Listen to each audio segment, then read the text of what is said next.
toutes à tous, donc c'est Tony et aujourd'hui je vais faire 4 énigmes. Donc je vais vous laisser 5 secondes pour réfléchir et mettre en pause bien sûr, car si jamais vous ne trouvez pas en 5 secondes c'est tout à fait normal, donc vous auriez le droit de mettre en pause. Donc premièrement, l'énigme, donc dans les nombres qui apparaissent devant moi, enfin au-dessus de moi pardon, quel est le chiffre manquant au point d'interrogation? Je vous laisse 5 secondes pour mettre sur pause et réfléchir. 1, 2, 3, 4, 5. Perdu. Je pense que vous n'aviez pas trouvé. Du coup, vous avez passé votre tour. Et c'était tout simplement 87. Car si nous mettons les chiffres à l'envers, je vous montre tout de suite à l'envers, juste au-dessus de moi, ça fait ceci. Donc c'est bel et bien 87. Donc ça fait 90, 89, 88, 87 et 86. 87 c'était la réponse du coup. Donc c'est vrai que c'était pas très évident, mais bon, il faut quand même se douter. Deuxième énigme. Un condamné à mort est amené dans une salle où il y a 3 portes. Dans la première porte, il y a un gang prêt à tuer n'importe qui entrera. Dans la deuxième porte, il y a des serpents venimeux.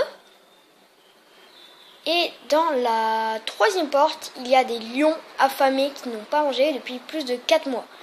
Quelle est la porte la plus sûre? Je vous relaisse 5 secondes pour mettre sur pause. 1, 2, 3, 4, 5. Si jamais vous avez mis la 1, c'est-à-dire dans le gang, ou alors pour les serpents, vous avez faux. Il me fallait... Franchement, si vous avez mis le gang parce qu'il pousse le condamné à mort, c'est perdu. Puisque normalement, s'ils sont condamnés à mort, franchement, les mecs, ils avaient déjà des armures et tout, des protèges par balles. Donc, vu qu'il est condamné à mort, le condamné à mort ne pourra pas faire ça, puisque la personne qui l'emmène aura un bouclier, enfin quelque chose qui va lui permettre de se protéger. Donc ça n'était pas ça. La 2, je comprends pas pourquoi du tout.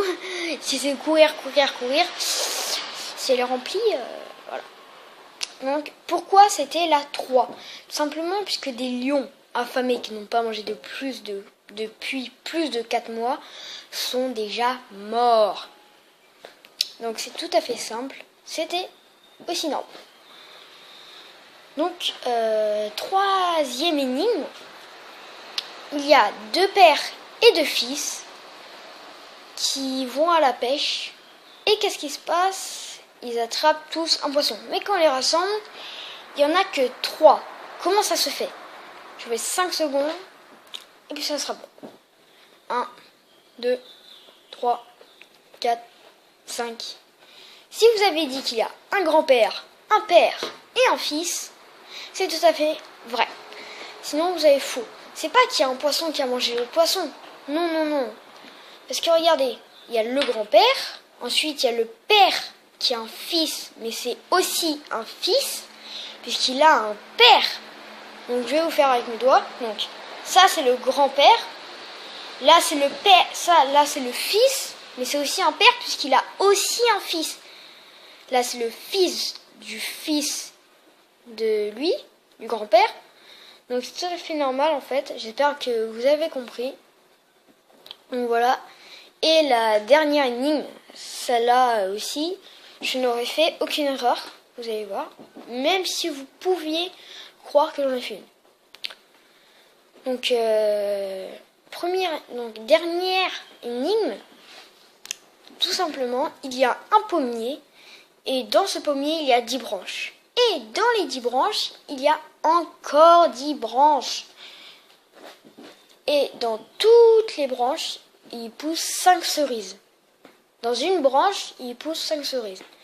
Donc, dans toutes les branches, à cause de toutes les branches, combien y a-t-il de cerises. En tout, je vous laisse 5 secondes. 1, 2, 3, 4, 5. Si vous avez répondu 500, c'est faux. Si vous avez répondu encore d'autres, c'est faux. Sauf 0. Si vous avez répondu 0, vous avez vrai. Car dans un pommier, aucune cerise ne peut pousser. Donc c'est tout à fait normal qu'il n'y en ait 0. Donc voilà, c'était tout pour aujourd'hui.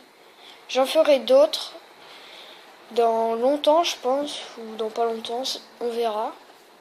Donc j'espère que ça vous plaira. Et au revoir.